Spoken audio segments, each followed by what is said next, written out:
So hello friends, welcome back to another video. आज मैं इस वीडियो में आपको कॉन्वॉय इफेक्ट बताने जा रहा हूँ जो एफसीएफएस में हमारे पास आता है। इसमें गेट में क्वेश्चन आ चुके हैं, सो आपको ये पता होना चाहिए क्या होता है कॉन्वॉय इफेक्ट। सो इसमें आप हम समझते हैं कॉन्वॉय से आप क्या समझते हो। जैसे कॉन्वॉय होता है गाड़ियों का काफिला काफिला। जैसे मान लीजिए यहाँ पे मान लीजिए ये सड़क है और यहाँ पे आप खड़े हो, आपको ये क्रॉस करनी है। सो हमारे आपके पास एक वीआईपी गाड़ी आ रही है सबसे पहले, ठीक है। और बाद में उसके बाद और भी उसकी गाड़ियां रहती हैं कॉन्वॉय में। सो यही होता है, ये मान लीजिए गाड़ी क्रॉस कर गई फिर भी आपको रुकना पड़ता है ना कि कॉन्वॉय पूरे नहीं, वो कॉन्वॉय इफेक्ट है मतलब। ये मैं आपको बता रहा था। सो अभी हम समझते हैं एफसीएफएस के विद रिस्पेक्ट में क्या होता है। जैसे मान लीजिए अब आपको समझना पड़ेगा सीपीयू बाउंड और IO bound. CPU bound processes वो होती हैं जो सीपीयू से ज्यादा उनको सीपीयू टाइम उनका ज्यादा होता है। आईओ बाउंड प्रोसेसेस वो होती हैं जो सीपीयू में कम एग्जीक्यूट होती हैं बट आईओ ज्यादा करती हैं। सो ये सीपीयू बाउंड और आईओ बाउंड का हमारे पास मतलब आ गया। जैसे मान लीजिए हमारे पास प्रोसेस आई तीन प्रोसेसेस हैं। मान लीजिए प्रोसेस आईडी और एफसीएफएस शेड्यूलिंग है। Process ID 1 2 3। अब जैसे मान लीजिए इनका अराइवल टाइम है 0 1 2 और इनका बर्स्ट टाइम है, जैसे मान लीजिए इसका 30 हो गया, इसका 1, इसका भी मान लीजिए 1 है।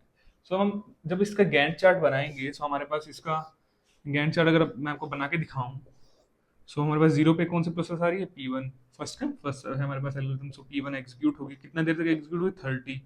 और बाद में कौन सी प्रोसेस आएगी P2, वो कितना एग्जीक्यूट होगी 31। फिर बाद में P3, वो कितना एग्जीक्यूट होगी 32।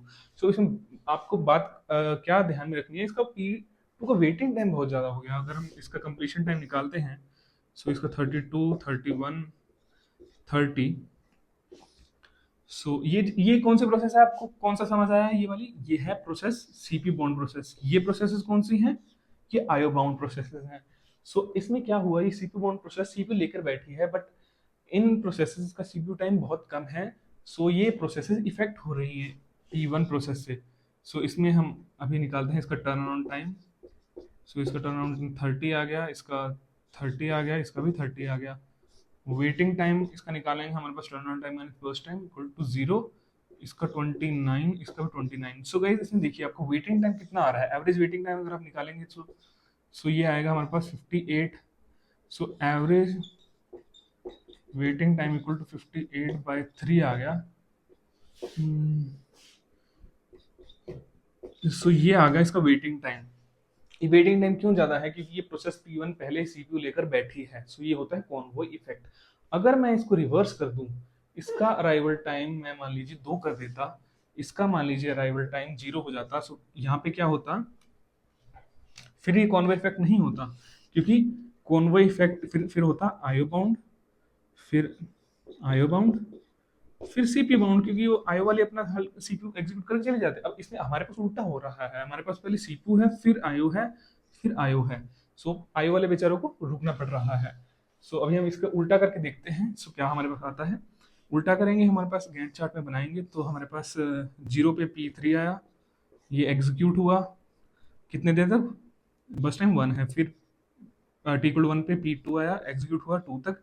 फिर बाद में P1 आ गया, एग्जीक्यूट हुआ 32 तक। सो अभी हम इस कॉन्वे इफेक्ट को हम अभी मतलब हटा के निकाल के देखते हैं। ये तो पहले था कॉन्वे इफेक्ट वाला एग्जांपल। सो अगर हम देखते हैं कंप्लीशन टाइम इसका कितना है 32, इसका 2 1। सो टर्न अराउंड टाइम कितना हुआ 30 1 1। वेटिंग टाइम कितना हुआ, turn around time minus burst time 0 हुआ, 0 हुआ। So, इसमें एवरेज वेटिंग टाइम कितना आ रहा है, 0 आ रहा है। एवरेज वेटिंग टाइम 0 आ रहा है। सो ये था बेसिक सा मतलब कॉन्वे इफेक्ट का, आपको ये पता होना चाहिए, इससे क्वेश्चंस आते हैं। So thank you guys for watching this video. अगली वीडियो हम एसजीएफ शेड्यूलिंग पढ़ने जा रहे हैं। सो आप जुड़े रहें। Thank you.